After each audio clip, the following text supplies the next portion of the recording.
What is up, guys? Behind me, we have a brand new 2020 C8 Corvette. The car actually belongs to my good friend Zach, and he's been kind enough to let me have a go in his new C8. So super excited. This car just hit the streets a couple of weeks ago. I'm gonna go ahead and take it out on the road, see how it drives. Just gonna say, if you're new to my channel, go ahead and hit that subscribe button. Stay up to date with all my future videos. Thank you. Try turning it on. Don't touch it yet. Try turning it on. Okay. So the key is in the cup holder right now, and you're saying it's not going to turn on. You're saying you just have to push the key slightly somewhere else, and it'll turn on with the brake and everything. Now move the key.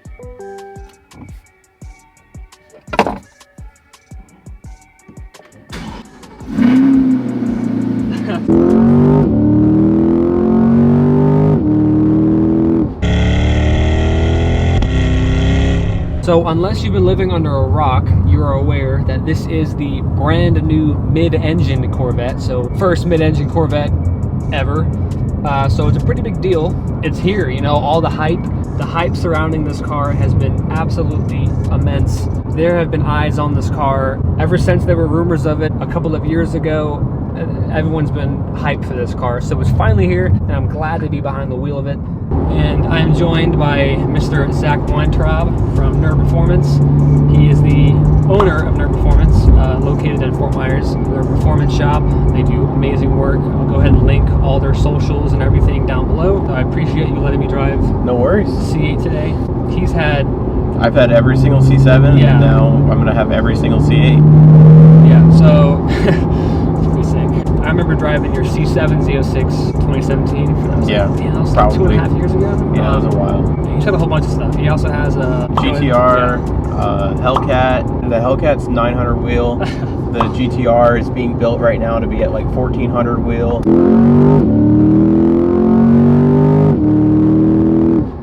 That's yeah. It's weird though, because for once you're more towards the front axle of the car rather than the rear axle, so it's kind of weird to get used to, but that makes for an amazing view out. Sides are pretty good. The back, not good at all. The B-pillar sucks, but like it helps having this and the blind spot. 6.2 liter V8 with 495 brake horsepower. 0 to 60 is about 2.9 seconds, which is on par with the outgoing C7 Z06, which is pretty crazy. 194 flat out. So this does have an all-new 8-speed dual-clutch transmission. I believe that's a first for Chevy. Similar to the one that's in the GT500, it's just the alternate form. The TR9070 is a more traditional transmission that's like for a front-engine car. Right, okay. But this one is like the variant for the rear. Yeah, I mean, it's a lot better than the previous paddles on the C7 Z06 or even just the regular C7. You do have plans, though, to get an exhaust on this? Yeah, we're doing a exhaust with Soul Performance, so we're going to be testing their Sport Cat options, their D-Cat options, and the stock cats with their catback exhaust equivalent. Right, okay. And then we're going to do a lot more with this car, probably twin turbo. Yeah, so that was a third gear pull, and even that was already like pretty impressive. It's so smooth. They definitely did a really good job with it. Yeah, I want to say it's like on par with like a PDK. Well, I've driven like my dad just got a 991 turbo and from Gulf Coast, and I drove this and then drove the turbo back to back, and honestly, low key, I feel like this might be a little bit faster, but I just need to do some more tests to see that. Yeah, it is really impressive, and I do like the size of the paddles. I hate when paddles are like tiny. It's not like cheap plastic. Matter of fact, let's go and talk about the interior for a sec. Huge, like massive step up from the C7. The C7 was already a massive step up from the C6. I also love the blue trim that you went with. It's like exotic, kind of like. It looks sick. And the seats. I hate them. Really? I hate the bottoms. The tops are fine. Yeah. But you're a pencil. But like if you're anything but like a pencil, like you're uncomfortable. They are kind of stiff, but because these are the comp seats. These are the GT2 seats. Okay. So they have the Touring, they have the GT1 and the GT2. Everything blends and flows very nicely. Nothing's like seems too forced. This car gets a lot of attention. I know. I don't want to talk to you. Yeah. See, in about 8-9 months, you'll probably see a bunch more of these. And, yeah. You know, but just right now, it's just such a hot car. It's a lot of pedal travel. Yeah. There is a touring mode, sport mode, track mode, of course. Sport mode does open up the exhaust valves, and this car sounds pretty good. I would say it still sounds like a Corvette. I feel like it revs quicker. Yeah.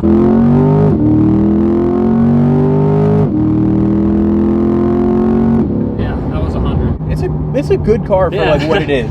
It's impressive. You can't compare it to a $200,000 No, McLaren. but like, but for like driving it and like feel like the point and shoot of it, it feels very similar to how like driving the Huracan and feeling it rear wheel drive. It drives more similar to that. This car weighs in at about, what, 3,600 pounds thereabout. It's a somewhat heavier car, I guess, for the size of it, for what it is, but it feels pretty small. It is funny how different car owners dress differently. They always walk in and we can immediately tell what car they're going to be interested in.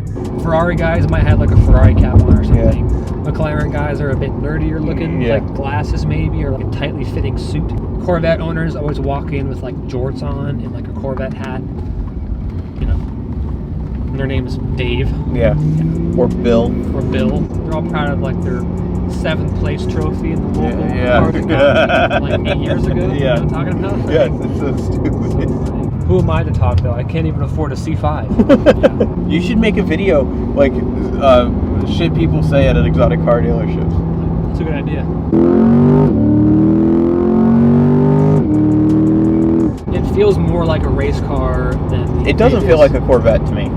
It doesn't. It has similarities. Similarities, of course. Still though, it doesn't really feel like a Corvette, which may be a good thing or a bad thing. I really don't know. I feel like the typical classic Corvette enthusiast might not really like this drastic change. On the flip side, I feel like people who were not previously Corvette owners might now take a second look at this car and think, okay, it's no longer some cheap plastic sports car. I mean, it is cheap relative to the likes of Ferrari and McLaren, of course, but it doesn't feel cheap. It feels, as you said, very premium inside. I don't know why they don't offer a stick in this car. I mean, I think it would have been a big hit.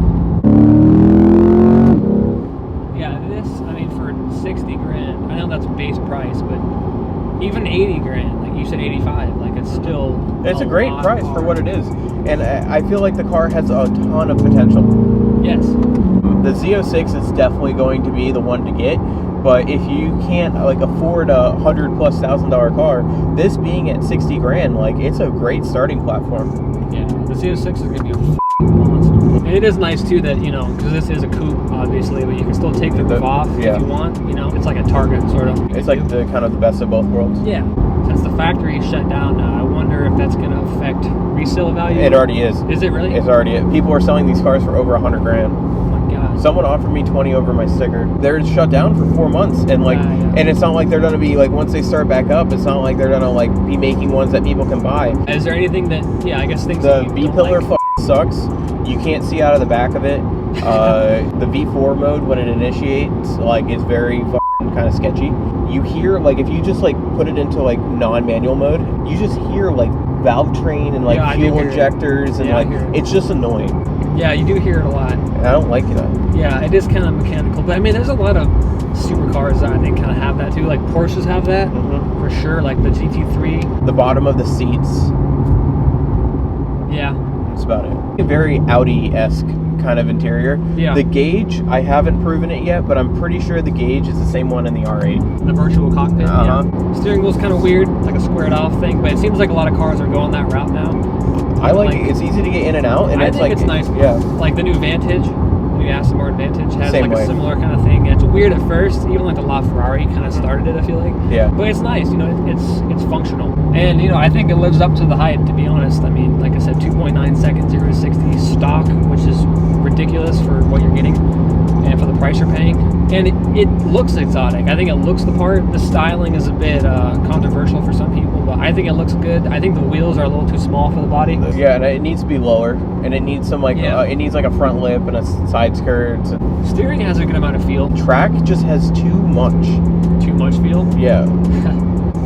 Oh wow, that's pretty cool. So the whole gauge changes. Yeah, the rev counter, everything changes. So just try it. Like, oh, it's heavy. Yeah, I don't like it. I like that though, that you can like really feel it. No, that's one. A lot of cars you don't really feel that much different. You can see the engine from the outside. There are even some exotics Like some McLarens, you can't even hardly see the engine from the outside. It's a 570 and even the 720, you can barely see the engine. And those cars are 4 times the price of this car. It's pretty quiet in here too. I mean, there's a lot of sound deadening. I mean, it's very... It's just a nice place very to be. usable. It's very dailyable. I've dailied it for the past 3 weeks, and I haven't really like found a complaint. You've already got 1154. It's a lot of miles. You had it for what, 2 weeks? 3 weeks. Only because other cars are broken, bro. That's true. The average Joe is still gonna shit herself in this car. 100%. I see this as like a platform like teaser for the Z06. It's just such a drastic change from every single Corvette ever. So, you know, there's a lot of eyes on this car for a good reason. Also surprised how aggressive the gear shifts are. It's almost like a Corsa Lamborghini. Not quite that extreme, but you know what I mean? Yeah, like it it's a kicks you very... in the back a little bit. Yeah.